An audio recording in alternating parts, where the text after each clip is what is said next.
जय महाराष्ट्र. मी advocate सागर देवरे.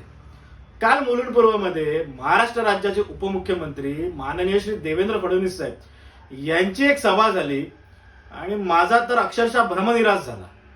या सभेमध्ये देवेंद्र फडणवीस साहेब जे एक अभ्यासू नेते आहेत त्यांनी पीएपी बाबत अतिशय चुकीची माहिती दिली. त्याचबरोबर धारावी पुनर्वसनाबाबत त्यांनी एक शब्दही उच्चारला नाही. जनतेला हे लोक अडाणी समजतात का? कसं आहे ना की धारावी पुनर्वसन प्रकल्पाबाबत यापूर्वी सुद्धा मी अनेकदा माहिती दिलेली आहे आणि आजच्या या व्हिडिओमध्ये मी त्या संदर्भातले कागदपत्र शेअर करणार आहे. 6 फेब्रुवारी 2024 ला महाराष्ट्र राज्याचे ऍडिशनल चीफ सेक्रेटरी यांनी केंद्राकडे या जागांची मागणी केलेली आहे. त्या आहेत मिठागरांच्या 255 एकरच्या जागा. त्यांनी त्यासाठी अंडरटेकिंग सुद्धा दिलंय. त्याच्यामध्ये सीटीएस क्रमांक मुलुंड, कांजूर, भांडूप यांचे मेन्शन केलेले आहेत आणि त्या जागा धारावी डेव्हलपमेंटसाठी आम्हाला हव्या आहेत याची स्पष्ट उल्लेख केलेला आहे.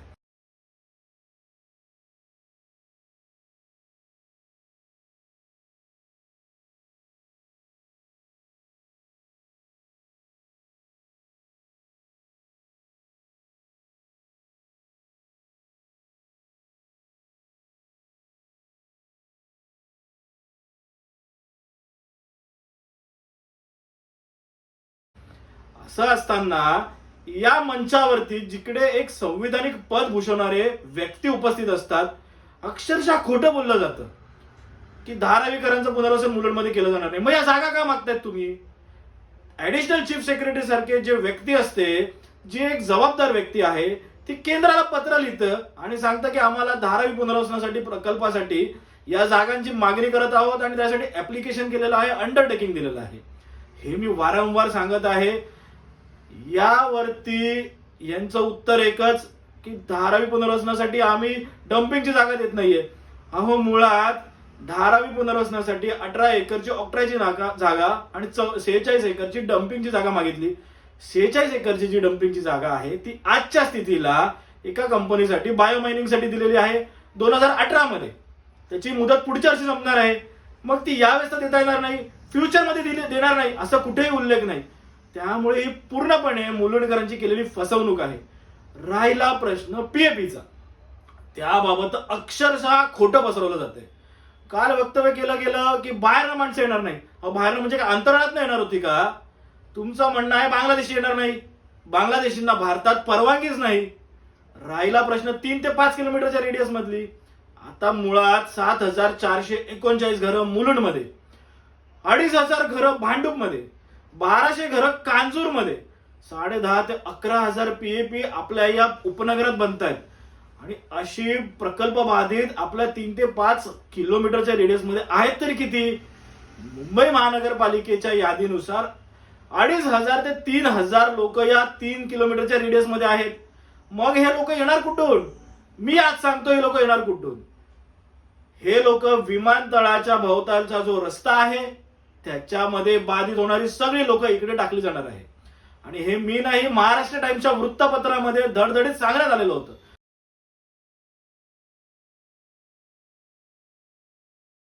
तरी सुद्धा खोटं बोलायचं, रेटून बोलायचं. राहिला प्रश्न, एक वक्तव्य याच्यामध्ये केलं गेलं की 2022 मध्ये मुंबई महानगरपालिकेच्या सुधार समितीच्या बैठकीमध्ये श्री प्रभाकर शिंदे जे भाजपचे गटनेते आहेत ते झूम कॉलवर उपस्थित होते आणि त्यांचा आवाज म्यूट करण्यात आला आणि हा प्रस्ताव पारित करण्यात आला. अहो मिहिरजी, लहान पोराला विश्वास बसेल असं तरी खोटं बोलायचं. मुळात सुधार समितीच्या त्या बैठकीला प्रभाकर शिंदे साहेब उपस्थितच नव्हते. मी प्रत्येक वेळी सांगतोय की प्रभाकर शिंदे साहेब हे भाजपचे गटनेते आहेत. सुधार समिती असेल किंवा कुठल्याही समित्यांच्या बैठका असो, यामध्ये जो अजेंडा पारित केला जातो तो त्यांना वेल इन ऍडव्हान्स दिला जातो आणि ते त्यांच्या सदस्यांच्या मार्फत आपल्या पक्षाची भूमिका मांडत असतात. त्या बैठकीला एकूण 20 लोक उपस्थित होते. त्याची यादी मी तुम्हाला देतोय. या यादीमध्ये श्री प्रभाकर शिंदे यांचं कुठेही नाव नाही.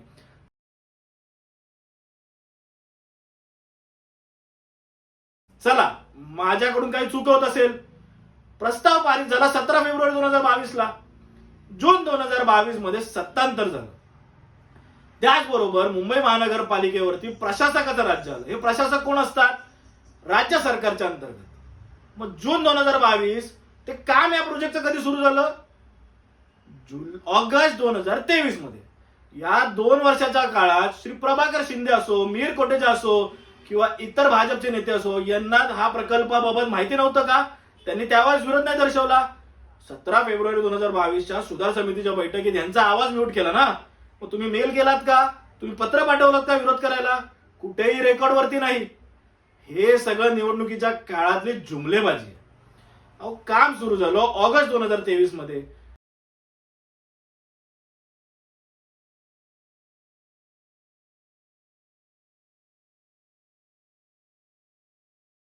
मुळात या प्रकल्पाचा जो ड्राफ्ट आहे, म्हणजे या प्रकल्पाला माननीय आयुक्त मुंबई महानगरपालिका यांना जे अधिकार प्रदान करण्यात आले ते 10 जानेवारी 2022च्या नगर विकास खात्याच्या एका अधिसूचनेनुसार. आता काल देवेंद्रजी बोलले की त्या अधिसूचनेला सुद्धा आम्ही विरोध दर्शवला होता.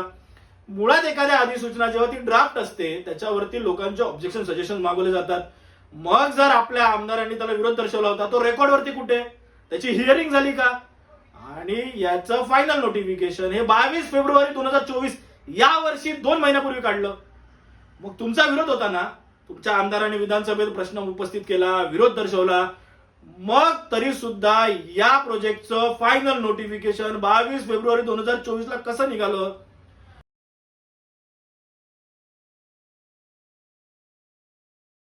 मुळात काय आहे ना, हे लोक तुम्हाला मुलुंडकरांना आणि सर्वसामान्य जनतेला गृहीत धरतात. यांची आयटी सेल यांनी काय वक्तव्य केलं की देतात ढकलून, आणि लोक पण गुरा मेंढरांसारखे ते पुढे पुढे फॉरवर्ड करत असतात.